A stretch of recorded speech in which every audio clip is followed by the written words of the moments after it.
பட்டு துணி உடுத்தி நடக்காமல் பாட்டு துணி உடுத்தி நடப்பவளே பைந்தமிழே, ஏட்டு சுவடிகளுக்குள் குடியிருக்கும் எழுபிறப்புக்கும் துணையான பூந்தமிழே. நல்லதானே இருந்து என் மூச்சில் குடியிருக்கும் முத்தமிழே, என் பேச்சில் பயின்று வரும் பெருந்தமிழே, உனக்கு என் முதல் வணக்கம். கொஞ்ச நேரம் முதல்ல இருந்தது போலே 10 நிமிஷம் பேசிட்டு அதனால நாங்க பட்டுன்னு போயிருவோம். நடுவர் அவர்களே, பாதம் தொட்ட மண்ணுக்கு முதல் வணக்கம். பட்டிமன்ற நடுவர் அவர்களுக்கு ஒரு வணக்கம். தடுப்பு சுவர் கட்ட வந்தவர்களுக்கு தலை வணக்கம். இந்த ரசிக பெருமக்களுக்கு என் மொத்த வணக்கம். எங்க பொம்பளைங்க எப்படி இருக்காங்க பாத்தீங்களா? பட்டாசுன்னா வெடிக்கும். இந்த ஊர் பெண்கள்னாலே எனக்கு பிடிக்கும் பிடிக்கும் பிடிக்காங்க. வானத்துல இருக்கிறது ஸ்டார், இங்க இருக்க ஒவ்வொரு பெண்களும் லேடி சூப்பர் ஸ்டாருங்க. தேசிய பறவையின மயில். நம்ம ஊர் பேர் என்னது? சின்னத்தம்பி நாடார்பட்டி. சின்னத்தம்பி நாடார்பட்டி ஊர் பெண்கள்னாலே ஸ்டைல் ஸ்டைல் ஸ்டைல்ன்றாங்க. அப்படி போடு. செல்போன் தான் டவர். எங்க பெண்கள் வந்தாதான் அந்த இடமே பவர் பவர்னு இருக்காங்க. ஆமா, டவர்ல நடுவர்களே, எப்பண்டா விடியான சூரியன் வரானு வானத்தை வான்னு பார்த்துட்டு இருக்கான் ஆம்பளை பையன். எப்பண்டா முடியும் முடியும் முடியும்னு முயற்சி பாதையில குடும்பத்தை முன்னேற்றி கொண்டு போறது எங்க பொம்பளை பிள்ளைங்க. எங்க பிள்ளை பாஸ் மார்க் எடுக்க கஷ்டப்பட்டுட்டு இருக்கா. இந்த ஆம்பளை பசங்க வெக்கமே இல்லாம பாஸ் மார்க்க தேடி போய்கிட்டு இருக்கா.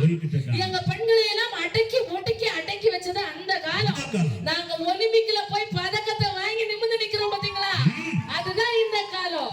மீச வச்சவங்கள ஆம்பளை இல்ல, கரப்பா பூச்சிக்கு மீசை இருக்கு. அது என்னத்தை கிழிச்சு விட்டுன்னு கேக்குறேன். எங்க பெண்களுக்கு மீசை உண்டு. ஒரு ஆண் கவிஞனே சொன்னா எப்படி தெரியுமா? தாழ்த்தி வைக்கும் தேசம் உன்னை தாழ்ந்து போகாதே, வாழ்த்திடுமே இந்த வையகமும் உன்னை தாழ் பணிந்து, புலியாய் மாறு பெண்ணே புருவமும் உனக்கு மீசை அடின்னு ஒரு ஆம்பளையே ஒதுக்கிட்டாங்க. சிங்கம் பெண்ணே சிங்கம் பெண்ணே ஆடினமே உன்னை அழைப்பே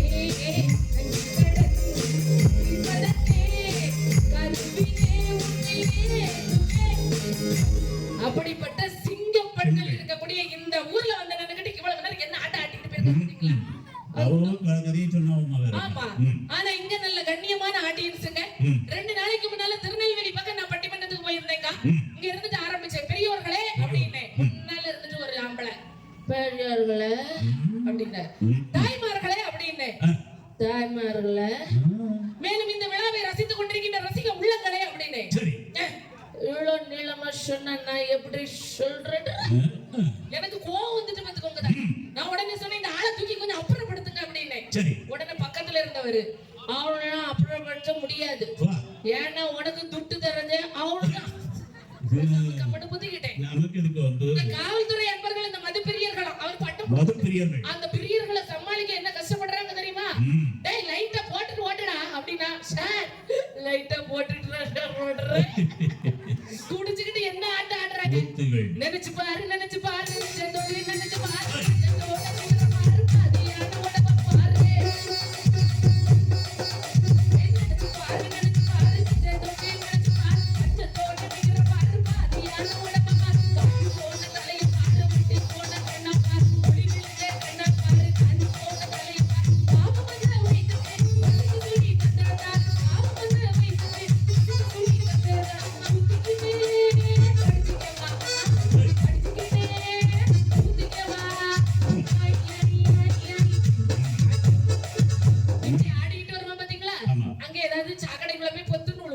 சாக்கடைக்குள்ள யாருக்கா இருப்பா? பண்ணி இருக்கு தெரியுமா? அதை கட்டி பிடிப்பா. ராஷாண்டி உனக்கு மிஷன்லாம் முளைச்சிருக்கு, தாடி எல்லாம் வளர்ந்துருக்கு, நல்ல மனமா இருக்கிற, என்ன ஸ்ப்ரே யூஸ் பண்ற ராஷாண்டி அப்படின்பா. வீட்டுல போய் மனைவி அன்பாய் உனக்காக தாஜ்மஹாலை கட்டவா, அந்த வாசன மாளிகை கட்டவா. உடனே அந்த அம்மா சொல்லும், ஓய் அவுந்து போகக்கூடிய உங்க வேட்டியை ஒழுங்கா கட்டவா. இப்படிப்பட்ட மதுப்பிரியர்களுக்கெல்லாம் நான் ஒரு நல்ல ட்ரீட்மெண்ட் கொடுத்து எங்க ஊர்ல நாங்க திருத்தி இருக்கோம். உங்க ஊர்ல யாராவது அப்படி இருந்தா நீங்க இந்த ட்ரீட்மெண்ட்டை ஃபாலோ பண்ணுங்க. பெண்ணா இருந்துட்டு நீங்க சாதிக்க வேண்டியது என்ன தெரியுமா? சண்டை போடக்கூடாது.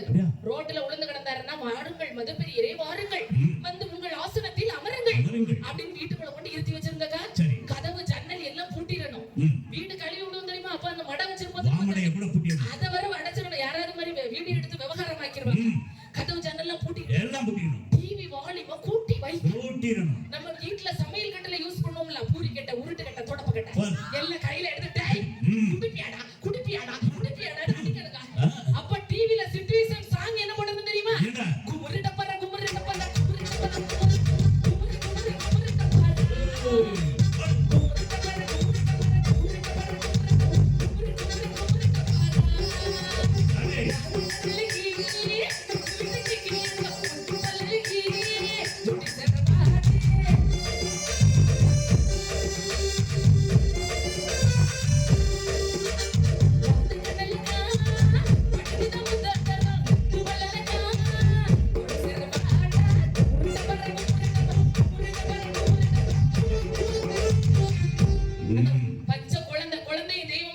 சொல்லுவாங்க.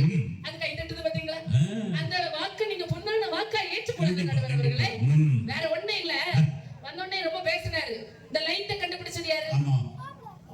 ஆம்பளை. கை தட்டுக்கடா, நீங்க தான் கண்டுபிடிச்சிருக்கீங்க. இந்த மைக்க கண்டுபிடிச்சது யாரு? ஆம்பிளிஃபையர் கண்டுபிடிச்சது யாரு? ஆம்பளை. செல்போனை கண்டுபிடிச்சது யாரு? ஆம்பளைய கண்டுபிடிச்சது யாரு? யாரு? கடவுளா, எவ்வளவு அழகா இருக்கான் பத்தியா? ஏன் அவன் தெளிவா இருக்காமா? நீ இதுவரை இப்படி யாருமே இந்த பதில எதிர்பார்க்க. சொல்லுங்க. நீ ஆம்பளை கண்டுபிடிச்சது யாருங்க கூட கடவுள். சொல்லுங்க. சரி, சொல்லுங்க. ஹலோ, என்னமா கேட்ட? லைட்டை கண்டுபிடிச்சது, டிவியை கண்டுபிடிச்சது, மைக்கை கண்டுபிடிச்சது, ஆம்பளை பேரை கண்டுபிடிச்சது எல்லாம் ஆம்பளையா? ஆம்பளை. அந்த ஆம்பளை கண்டுபிடிச்சது பொம்பளையா? எப்படி ஆம்பளை இல்லாம இந்த பொம்பளை எப்படி ஆம்பளை கண்டுபிடிச்சான்? நிறைய இடத்துல இப்ப ஊசி முள்ளு மட்டும் குழந்தை பெத்துக்கறாங்கலங்க. அப்ப பிறக்க பிள்ளைக்கு தாப்ப பேரு ஊசினா பேர் வைப்ப. அப்பா பேரு தடுப்பூசி தான் பேர் வைப்பா. அதுக்கு இப்ப என்னங்குது? இவ்வளவு பேசுறாங்களா? நீ யாருடா சொன்னா? யாரு பிள்ளை கண்டுபிடிச்சது யாரு? கடவுள். அப்படிதானே சொன்னா? அந்த கடவுளுக்கு மேல் தான் என் தாயின்னு ஆம்பளைய சொன்னாங்க. மடிகந்தால் மாணிக்க தொட்டில் எதற்கு? உடல் உருக்கி பால் ஊட்டினால் பார்க்கடல் அமுதம் எதற்கு? அடிவயிற்றில் என்னை அவள் சுமந்த திங்கள் ஜென்கம் வளர்ந்த ஜென்மம் ஏழும் எதற்கு? பின் எதற்கு முடிவதற்கு? முடியா மூல திருவிளக்கே அம்மூவருக்கும் மேலாய். மூவர்னா யாரு? பிரம்மா சிவன் விஷ்ணு. அம்மூவருக்கும் மேலாய் அன்னையே உந்தன் மடி எனக்குன்னு ஒரு ஆம்பளைய ஒத்துக்கிட்டானே. அவர் வந்து நின்று அடுதல சொல்றாரு. பேசுவது கேட்க வேண்டாம். ஆமா, என்ன சொன்னாரு? அது வலிச்சு பார்த்தாங்க. நடுவர் வர ஜாலரா இப்ப கிழிச்சு பத்துறாங்க. அப்படி நடக்கலாமா சிசரியா? உங்களால முடியும்னு ஒரு பிள்ளைய பெத்துக்கானீங்க. நாங்க சும்மா இருந்துக்க. இந்த குட்டியெல்லாம் என் மகன் ஒரு குண்டை விட்டு அவனை போலே இருக்கான். இப்படிப்பட்ட இந்த பசங்களை நாங்க பெத்து கொடுக்க எவ்வளவு கஷ்டப்படுறோம் தெரியுமா? 1வது மாதம் உதிரம் நின்று, 2வது மாதம் இதுவென்று அறிந்து, 3வது மாதம் முகமெல்லாம் வெளுத்து, 4வது மாதம் அசையாமல் இருந்து, 5வது மாதம் மாங்காய் தின்று, 6வது மாதம் சாம்பல் தின்று, 7வது மாதம் மிட்டை மெலிந்து, 8வது மாதம் நொட்டை தளர்ந்து, 9வது மாதம் சிலர் முன் அழுது, 10வது மாதம் பலர் முன் அழுது, அம்மா அம்மான்னு கதறி இந்த குண்டன்களை ஏன் பெத்தெடுக்கிறோம்? அவங்க அம்மான்னு கூப்பிடுற ஒற்றை வார்த்தைக்காக நாளெல்லாம் பட்டினியாய் இருந்திடுவாள். ஒரு நாளிகை தப்பி பொறுக்க மாட்டாள். மேனியெல்லாம் இழைத்திட பாடுபட்டே மீதியில் நாம் ஆள வழி செய்வாள். அன்னையை போல் ஒரு தெய்வம்.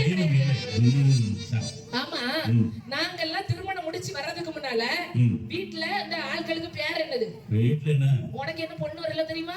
உன் பையன் பொடி பையன். உன் பேர் பொடி பையன். ஆமா, திருமணம் முடிச்சு எங்களை போல அழகான பெண்கள் வர்றதுக்கு முன்னால பேர் என்ன? சின்ன பையன், பொடி பையன், பொறுக்கி பையன், வளங்காத்த பையன், பொட்ட பொறுக்கி, இப்படிதானே பேர் வைப்பாங்க. செத்த சோறு.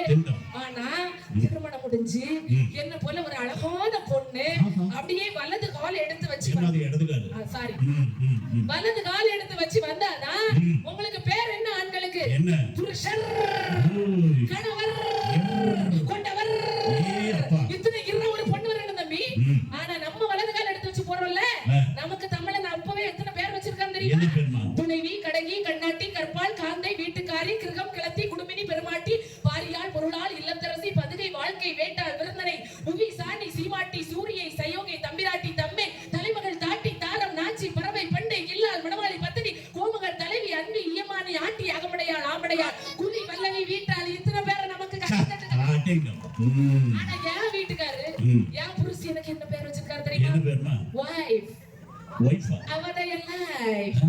ஆனா அந்த பாவி புருஷன் பூவே வாங்கி தர மாட்டாரு. ஏன் பூ வாங்கி தர மாட்டாரு தெரியுமா? ஏன் பூ வாங்கி தர மாட்டாரு தெரியுமா? நானே ஒரு பூ. எனக்கு எதுக்கு பூ? இது என்ன பூமா? வாழைப்பூவாமா? அப்படினாலும் இந்த மல்லிகை பூ கட்டின பூ எல்லாம் வாங்கி தர மாட்டாரு. ஏன் மல்லிகை பூ கட்டினது வாங்கி தர மாட்டாரு தெரியுமா? இந்த பூவை நான் வச்சேனா இதுல உள்ள காம்பு என்ன குத்துனா அவருக்கு வலிக்குமா? நடுவர் அவருக்கு டீ குடிக்கணும் போல இருக்கா? அவர் ஒரு 2 மாசத்துக்கு முன்னால கூடையா பூ வாங்கி தந்தார்.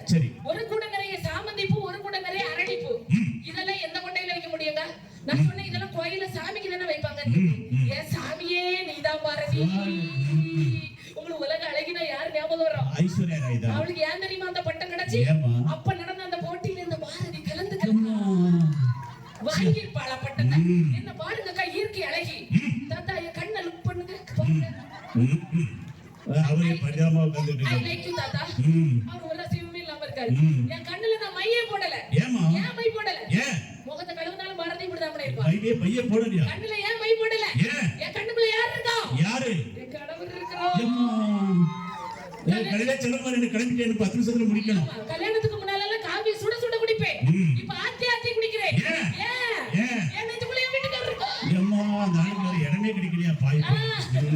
அப்படி நாங்க வேலை செய்யலையா? நாங்க வேலை செய்யாமல இருக்கோம். ஏங்க நம்ம வேலை செய்யாமல இருக்கோம். நின்று பேச நேரம் இல்லை, நினைத்து பார்க்க பொழுதும் இல்லை.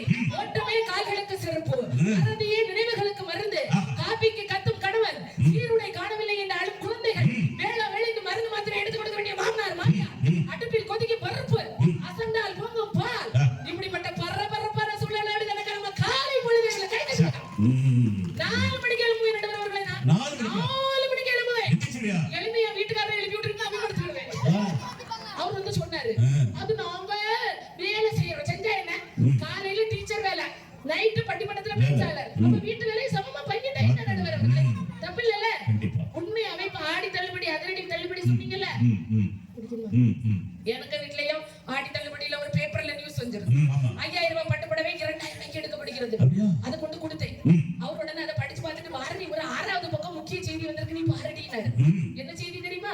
பட்டு சேலை எடுத்து கேட்ட மனைவி வெட்டி கொலை. இந்த டெக்னிக் நல்லா இருக்கு. அந்த வெட்டி எல்லாம் கொலை பண்ணல, போத்தி ஸ்கூட்டி போய் 10000 ரூபாய்க்கு பரம்பரை பட்டு எடுத்து வந்தாரு. மஞ்சள் கலர்ல பட்டு, மஞ்சள் கலர்ல பொட்டு, மஞ்சள் கலர்ல வளையல் போட்டு மங்களகரமா ரோட்ல வந்தேங்க. மேஞ்சிட்டு இருந்த மாடு ஒண்ணு வேகமா என்ன தொடர்ந்துகிட்டே இந்த கபாத்துக்கு கத்துனேன். என் வீட்டுக்காரர் வந்து ஏண்டி கத்துறாரு, மாடு துரத்துதுங்க. அது எப்படி பாரதி ஒரு மாடு இன்னொரு மாடு துரத்தோன்னு கேட்டுச்சு. அப்பப்ப அவரு நல்ல நகைச்சுவையோட இருக்காரு. ஆனா தைரியமா அந்த மாடு முன்னால போய் நின்னு ஸ்டாப்னாரு. மாடு பயந்து ஓடிச்சு. நான் கேட்டேன், மாடு பயந்து உங்களை பார்த்தா பயந்து ஓடிச்சுன்னு கேட்டேன். என்ன பார்த்து பயந்து ஓடல, என் கையில இருக்க ஆதார் கார்டை பார்த்து பிடிக்கிட்டு. அதனால நாங்க கஷ்டப்பட்டோமா? அந்த கணவர் எடுத்து கொடுக்கக்கூடிய பட்டுப்புடவையில கண்ணியமான அன்பா பாக்குறோம். மடிசாரு புடவைக்கு இல்லாத அழகா வேறாரு என்னோ நடிபட்டு வருவான். மடிசாரு புடவைக்கு இல்லாத அழகா வேறாரு என்னோ நடிபட்டு வருவான்.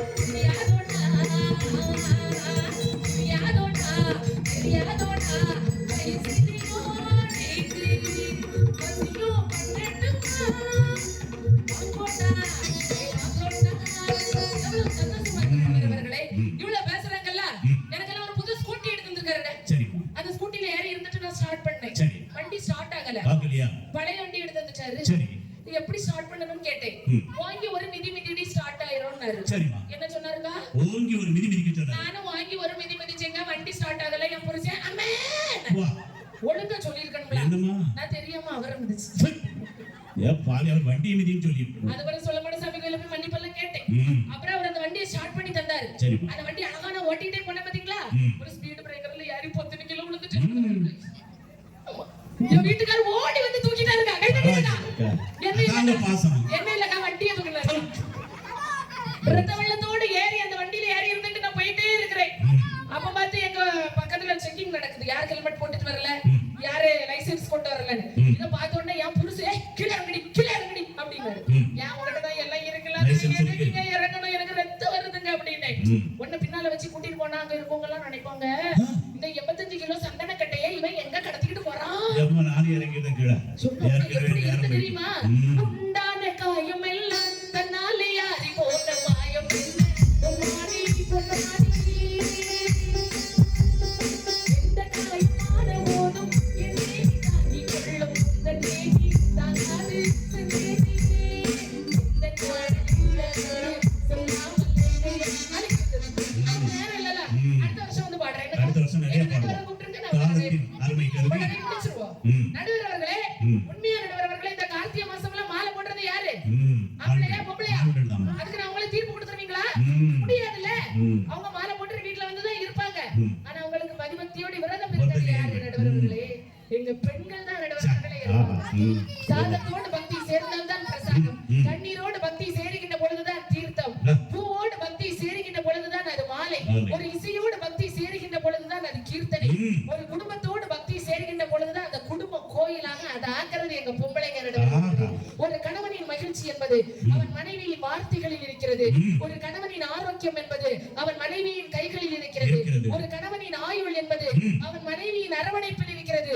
ஒரு கணவனின் குழந்தை என்பது அவன் மனைவியின் வயிற்றிலிருந்து தான் கிடைக்குது. அப்புறம் தான் உங்களுக்கு அப்பா ப்ரமோஷன்.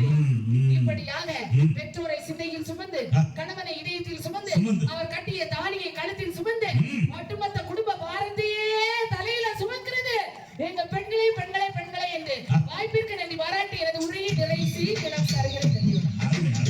உற்சாகமான பாரதிக்கு நல்ல கைத்தட்டு. காலத்தின் அருமை கருதிதான் இன்னும் சிறப்பான கருத்துக்களை பேசக்கூடியவர்.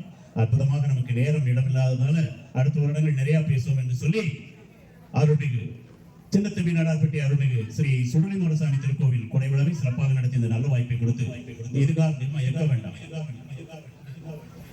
பேசுவதாக இதுகாரம் இந்த நிகழ்வை கண்டு கேட்டு ரசித்து அருமையாக ஒத்துழைப்பு கொடுத்த அன்பான என் ரசிகர் பெருமக்களுக்கு, என் உறவுகளுக்கு, சொந்தங்களுக்கு மீண்டுமாக நன்றியை தெரிவித்துக் கொண்டு உற்சாகமாக உங்களுக்கே கைத்தட்டு கொடுக்கிறார். ஒருவர் கூட எழும்பாமல் இந்த நிகழ்வுக்கு அனுமதி வழங்கி பெருமை சேர்த்திருக்கும் கண்ணியமிக்க காவல்துறை என்பவர்களுக்கும் எங்கள் குழுவின் சார்பில் மீண்டும் மீண்டும் மீண்டுமாக நன்றியை தெரிவித்துக் கொண்டு சுருக்கமா ஒரு 10 நிமிஷம் தான் அவர்கள் அனுமதியோடு, ஏன்னா நமக்கு இன்னைக்கு காலத்தின் அருமை. அடுத்து நாம இன்னும் சிறப்பாகவே நம்ம நிறைய நடத்தலாம். அற்புதமா நிறைய பேசுறாங்க. எனக்கு நம்ம குழப்பம், நீங்க இங்க தட்டினா இங்க தீர்ப்ப சொல்லணும், இங்க தட்டினா இங்க தீர்ப்ப சொல்லணும், நீங்க இங்கேயும் கையை தட்டினா இங்கேயும் தீர்ப்ப சொன்னான்னு தெருவோட போனான்னு அப்படித்தானா யோசனையா இருக்குது. ஆண்களா பெண்களான்னு ஒரே ஒரு கேள்வியை கேட்கிறேன். சும்மா இல்ல, எனக்கு குழப்பத்துக்கே நீதான் காரணமா இருக்க. ஆண்கள் நான் யோசிக்க வேண்டியது. 2 பக்கமும் கையை தட்டினாவிட இப்போ கேட்க ஆண்கள்கிட்ட ஒரு கேள்வி கேட்டு தீர்ப்பு சொல்லிடுவோம். இப்ப இருக்க இதே மனைவிதான் இன்னும் எத்தனை பிறவிக்கு மனைவியா வரணும்னு நினைக்கிற ஆண்கள் கையை தூக்கணும் ஐயா, தீர்ப்பு உங்களுக்கு சொல்லிடுவோம். ஒரே ஒருத்தர் தான் கையை தூக்குறாரு, வீட்டம்மா கூட இருக்குன்னு நினைக்கிறேன். ஒரே ஒரு ஆம்பளையார் தான் கையை தூக்குறாரு. ஏன்னா நீ கல்யாணம் முடியாதவன் கையை தூக்கு. ஐயா நீ சின்னத்தம்பி நாடார்பட்டில ஒருத்தருக்கும் வேண்டான்ட்டாவள. ஏமா ஆண்கள் இவ்வளவு பேர் கையை தூக்குறாரு, நல்லா கவனிச்சுடுங்க. அவங்க வீட்டுக்கார பார்த்துட்டு ஒருத்தர் தூக்குற, ஒருத்தர் மட்டும்தான் வீட்டை, அதாவது மனைவி கூட இருக்காங்கன்னு நினைக்கிறேன். இல்லைன்னா இடுப்புல ஒரு இடியில அதெல்லாம் சரியா இருக்கும். ஒருத்தர் மட்டும் கையை தூக்கி இருக்காரு. அப்ப நீங்க மற்றவங்க என்ன சொல்லணும், நாளை காலையிலே பெட்டி படிக்க சொல்லிட்டு உங்க அப்பா மட்டும் கிளம்பிடுங்க, என்ன பாய் கொடுத்தாலும் பார்ப்போம். சரி, இப்ப இந்த பக்கம் மாத்தி போடணும்ல, அவங்களுக்கு ஒரு வாய்ப்பு கொடுங்க. கல்யாணமான பெண்கள் நிறைய இருக்கிறீங்க.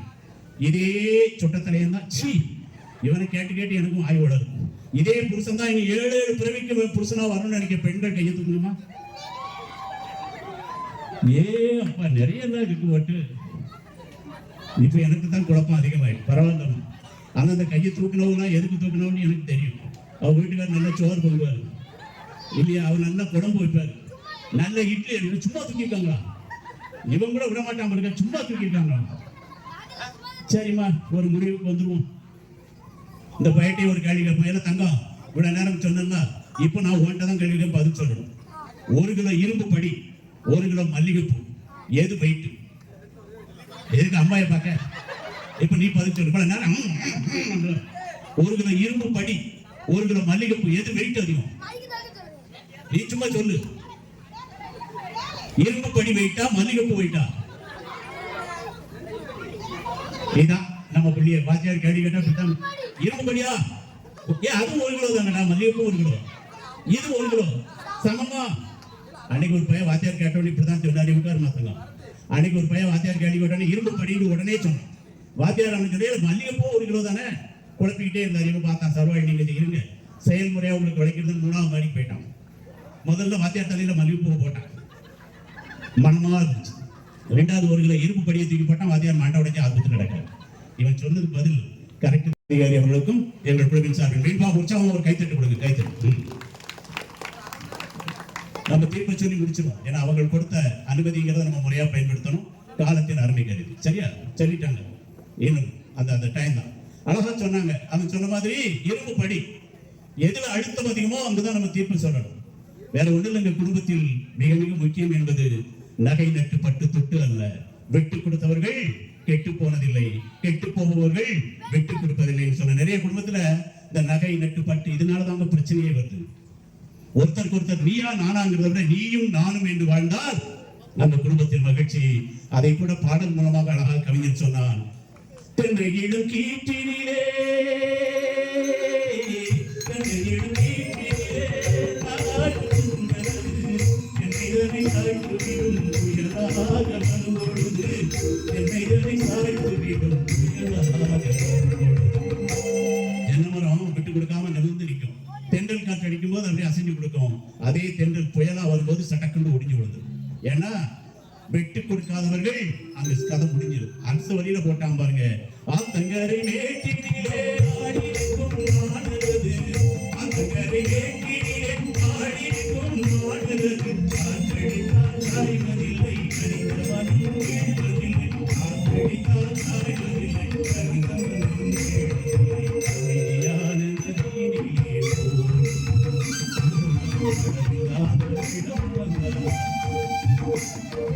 ஆற்றங்கரை வாழ்களை பார்க்கலாம். அந்த நாணல் அசைஞ்சு கொடுக்குமா, விளைஞ்சு கொடுக்குமா, விட்டு கொடுக்கும்.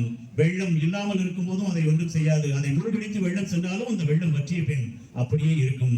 கெட்டு போவர்கள் விட்டு கொடுப்பதில்லை, விட்டு கொடுத்தவர்கள் கெட்டு போவதில்லை. குடும்பத்தில் அது மிக மிக முக்கியம்.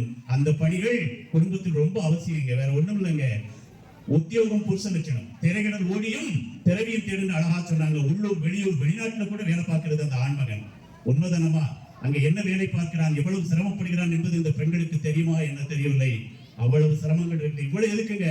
நாங்களே நிகழ்ச்சி முடிச்சு 3 மணிக்கு 2 மணிக்கு அன்றையத்துல பஸ் ஸ்டாண்ட்ல போய் நிற்கும் போது ஒரு ஆட்டோக்காரர் ஓடி வந்து ஐயா சவாரி வேணுமான்னு கேட்பாரு. பகல் பூரா ஆட்டோ ஓட்டி இருக்காரு. ராத்திரி ஒரு 2 சவாரி கிடைச்சா மறுநாள் பிள்ளையோட ஸ்கூல் ஃபீஸ் கட்டலாம்னு அவர் அந்த நேரத்திலும் அந்த தூக்கத்தை பாராமல் உழைப்பது என்பது ஆண்களுக்கு சொந்தம். அதை நல்லா கைத்தட்டலாங்க. எத்தனையோ பேர் இப்போ ஆட்டோ விட்டுல இப்படி இரவும் பகலும் கண்பிடித்து தன் குடும்பத்திற்காக தன்னையே அழித்துக் கொண்டு அந்த பணிகளை செய்து கொண்டிருக்கிறார்கள் என்றால் அதுதாங்க அந்த ஆண்களின் உழைப்பு. அதை புரிந்து கொள்ள வேண்டும். நிறைய பெண்கள் நினைப்பாங்க இந்த பயவை இருந்தானே இல்ல, நான் அப்படி மட்டும் தயவு செய்து நினைக்காதீர்கள். ஒரு ஆண்மகன் வீட்டில் இருந்தால்தான் உங்களுக்கே மதிப்பு. இல்லை என்றால் இந்த சமுதாயம் என்ன பேசும் என்பது எல்லோருக்கும் தெரியுமா? அப்படிப்பட்ட காலகட்டம். இப்படி திருவிழா தீபாவளி வரும்போது வீட்டுல பெத்தவங்களுக்கு தன் மனைவிக்கு தன் பிள்ளைகளுக்கு துணிமணிகளை எடுத்து கொடுத்துட்டு அவன் ஒரு கிழிந்த சாரத்தை ஒரு முண்டாப்பணியை போட்டுக்கிட்டு அவர்கள் சந்தோஷமாக இருப்பதை பார்த்து பார்த்து ரசிப்பவன் ஆண்மகன் என்றால் உண்மையா கைத்தட்டலாம். அதுதாங்க அந்த ஆண்களின் தியாகம். இதை எத்தனை பேர் புரிந்து கொண்டீர்கள்? அவர்கள் கேட்டார்கள். 2 சிந்தனைங்க. ஆணுக்கு ஒரு சிந்தனை, பெண்ணுக்கு ஒரு சிந்தனை. பெண்களுக்கு என்ன சிந்தனை? எந்த கடையில ஜவுளி வாங்கலாம், எந்த கடையில பட்டு வாங்கலாம், எந்த கடையில நகரம். இதானமா? இதே நேரம் ஆண்களுக்கு என்ன சிந்தனை தெரியுமா? எந்த பெட்ட வட்டிக்கு வாங்கலாம், எந்த பெட்ட கடன் வாங்கலாம். இதானமா இருக்கு. இப்படிப்பட்ட காலகட்டங்கள் இருக்கும். அந்த ஆண்மகனை புரிந்து கொள்ளுங்கள் என்பதை வெளியில பலாப்பழ மாதிரி மிக கருண் முரடாக இருப்பார்கள். ஆனால் உள்ளே இனிமையான சுடை என்பதை இவர்கள் சொன்னார்கள். இவங்க பேசுறது 2 சிந்தனை. தாயின் பெருமையை சொன்னாங்க. அதுக்கு நிறைய சொல்லலாம். தாய்க்கு ஒரே ஒரு சம்பவத்தை சொல்றேன். மழை பெஞ்சுட்டு இருக்கும், புள்ள நனைஞ்சிட்டு வருவான். அண்ணகாரன் ஓடி வருவான். தம்பி அங்க ஓரமா நின்றுட்டு மழை வெளிச்சப்புறம் வரலாம்லாம். அவனுக்கு ஒரு பாசம். அக்கா அடுத்தாலும் வருவான். ஏன்னா தங்கம் ஒரு கொடையை எடுத்துட்டு போயிருக்கலாம், மழையை நினைச்சிட்டு வாங்க. அவளுக்கு ஒரு பாசம். 3வது அப்பா ஓடி பட்டாவது சொட்டு எழுதுவார். எரோ மழையில நனைஞ்சிட்டு வர, நாளைக்கு ஆஸ்பத்திரிக்கு 200 ரூபாய் நாம அழணும். அவருக்கும் ஒரு பாசம். பாசம் இல்லைன்னு இல்லை. கடைசியா தாய் வருவான். தங்கம் நல்லா கேட்டுக்க, அம்மா கடைசியா வருவான். புள்ள நனைஞ்சிட்டு துப்பு துப்பு நிற்கும் போது அந்த முந்தான சேலை எடுத்து தலையை தொட்டிக்கிட்டு அவளும் திட்டுவான். ஆனா புள்ளே இல்லைங்க. என் பேதில ஒரு மழையா புள்ள ஸ்கூல்ல இருந்து வரும்போதான் வரணும். இதுதாங்க அந்த தாயின் மனது. தூய நிலமாய் கிடப்பாய் என்னை சுமப்பாய்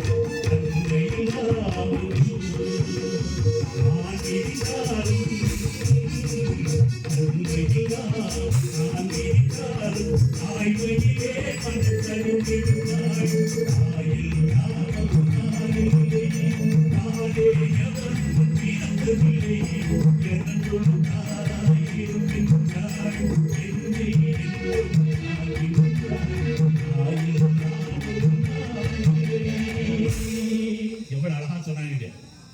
ஏன்னா அப்பா உண்மையிலேயே நல்லவங்க தான், இல்லைன்னு சொல்ல உழைக்கிறாங்க. ராத்திரி 10 மணிக்கு குட்டி பிள்ளை ஆடும்போது அப்பாவா தொட்டிலாட்டுவாரு. சவனியத்துக்கு வெளியே போடு. இப்படி தானமா சொல்றாங்க. எத்தனை குடும்பத்தில் நம்ம பார்த்துருக்கோம். இவன் பெத்த பிள்ளைதான், ஆனா சொல்றதுன்னா இவன் நிம்மதியா தூங்கணும். சனி வெளியே. அந்த பொம்பளை வீட்டுல இருந்து தூக்கி வெளியா போட்டுருவா. அழகா போய் தாளாட்டுவார். ஒரு ரொக்கப்பட்டாடி உங்க அப்பா விளங்க மாட்டான், தூங்கப்பட்டாடி அப்படின்னு தானே தூங்க வைப்பா. அதுதாங்க அந்த தாய் மனசு. அந்த குடும்பத்தில் பிள்ளை எதற்காக அழுகிறது? ஒண்ணுக்கு போறதுக்கு அழுதா, பசிக்கு அழுதா, எது பூச்சி கடிச்சுட்டு அழுதா, அந்த மாதிரி ஒவ்வொன்றையும் பார்த்து பார்த்து அந்த குடும்பம் வேற ஒன்றும் அந்த பிள்ளை வெளியில விளையாண்டு அம்மாயிட்ட வந்து 1000 கேள்வி வைப்பா. ஏமா என் ஸ்நாக்ஸ் எங்க, என் பேக் எங்க, என் டவுசர் எங்க, என் சட்டை எங்க, என் வாட்டர் கேனுங்க, அது கேளுங்க, இது எங்க அம்மாயிட்ட கேட்பான். ஒரு மாற்றத்துக்கு அம்மா வீட்டுல எல்லாம் அப்பா அந்த சொக்கம் உட்கார்ந்து காட்டுவீங்க.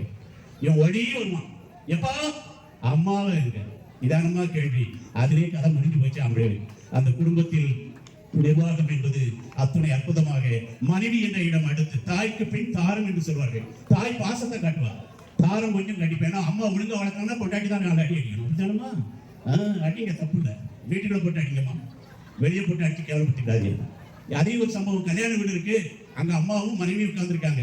இந்த புருஷன் அங்க இருந்து வாரம் அந்த கீழே கார்பெட் வச்சுப்பாங்க, சோப்பு கம்பளம், அது ஒரு பக்கம் முனையில தூக்கிட்டு இருக்கு. இவன் கவனிக்காம கால் எடறி கீழே விட போனான்.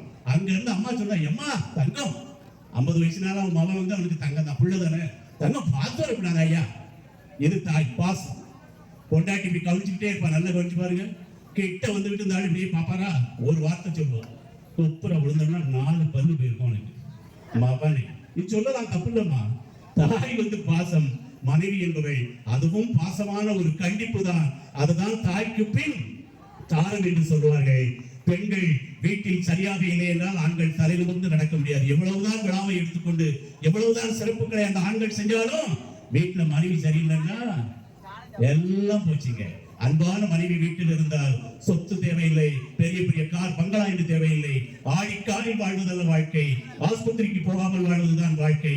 சரியான பெண் இல்லை என்றால் மனதில் கவலை, நோய்கள், அதுதான் வாழ்க்கை. ஆடிக்காரில் போறவங்க சந்தோஷமாவா இருக்கான், உள்ளே ஏறி உட்கார்ந்து இருப்பான்.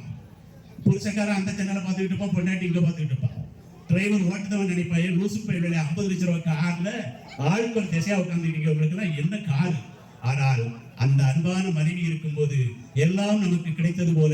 அவர்கள் வீட்டில் சரியில்லை என்றால் நாம் வெளியில் தோளில் துண்டு போட்டு போக முடியாது, நிச்சயமாக தலையில நாங்கள் துண்டு விடும். இதுதான் அந்த பெண்களின் மாபெரும் சிறப்பு, அந்த மனைவியின் சிறப்பு என்றால் நல்ல உற்சாகமாக கைத்தட்டலாம். ஒவ்வொரு மனைவிக்குமான பெருமையும் அதுதான். தன் கணவன் தலையிலிருந்து நடக்க வேண்டும்.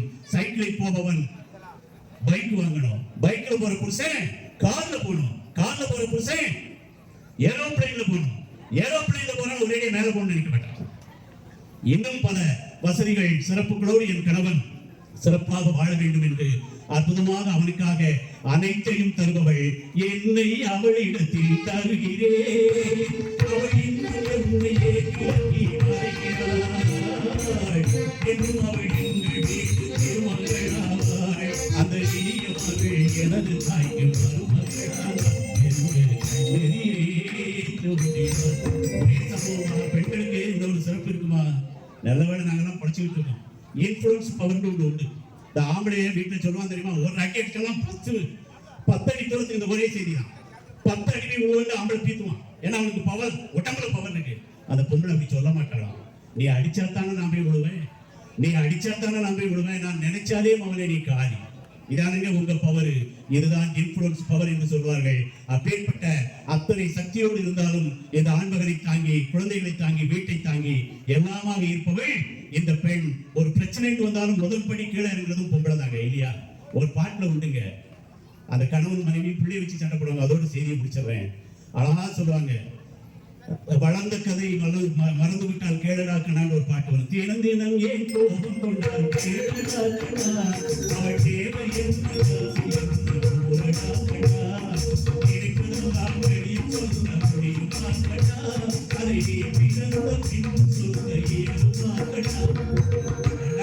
சண்டை போடுறா. அவ என்ன தேவைன்னு கேட்கும்போது நான் நினைக்கிறேன் சொல்ல முடியுமான்னு சொல்லுவாரு. அடுத்த வரி அந்த கணவன் ஒருபடி இறங்குவாருங்க. நேற்று வரை நடந்ததெல்லாம் போகட்டும் கடா, என்னிடத்தில் கோபம் கடா. ஒருபடி இறங்கினாரா அந்த ஆண்மகன் கணவன்.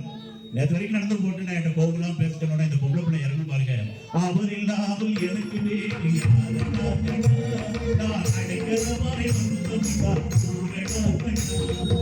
அவர் இல்லாமல் யாரடா, எனக்கு எல்லாமே அவர்தான் என்று தன்னை 10 அடிக்கு கீழே இறக்குபவள் இந்த பெண். அந்த குடும்பத்தை தாங்குபவள். வீடு தரையில் நிற்கவில்லை, ஒரு பெண்ணின் தலையில் நிற்கிறது என்று சொல்வார்கள்.